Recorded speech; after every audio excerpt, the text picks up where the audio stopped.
fortunate enough to go through it in September when it was half built, and I thought then that it was just wonderful. But to go in there now and see it finished, it's a wonderful facility, and I think particularly from cycling's point of view, it's going to be really interesting to see where New Zealand sits in world cycling in 4 to 8 years when it's been operative for a while. The program that we've been doing over the last few weeks, we're doing week 5. I think we're really fortunate in having Sam Chambers, who I have a great deal of respect for. He's our strength and conditioning coach. And what happens now is those girls see him 3, sometimes 4 times a week. He attends our training sessions. He's well and truly across where they are, not only in terms of progressing them further in their strength and conditioning, but in monitoring them so that they're not over-fatigued and things like that.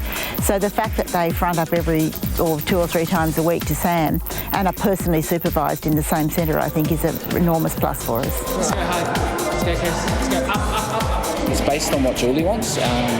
For now, it's just maintaining their strength and making sure that they're not injured, and power. Power especially plays an important role in their game. It's great, and we've got great trainers in Sam and great access, everything we need in here. There's balls flying everywhere. You can feel it on court. I feel like we've always got a little bit of energy to chase everything down, because at training she believes that the way you train is how you play, and so she trains us pretty hard so that when we play that we're ready.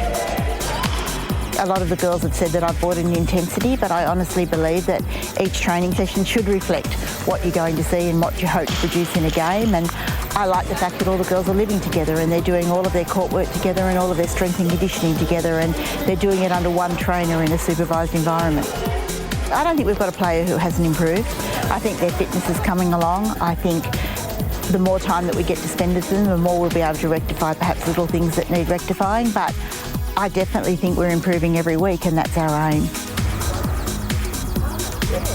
I really have met some wonderful people here. Cambridge is a lovely town to live in, and life is a little bit more laid back than Sydney, but very enjoyable.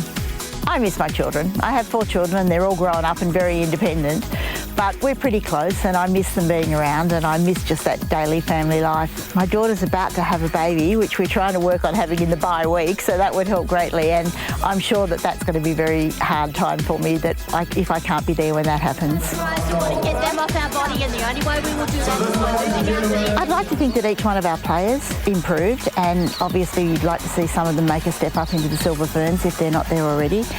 But above all else, I just want Magic to be a franchise that everybody wants to play for and no one ever wants to leave. I want everyone to know that it's a great place to be and an excellent training environment and somewhere where you hopefully will reach your potential.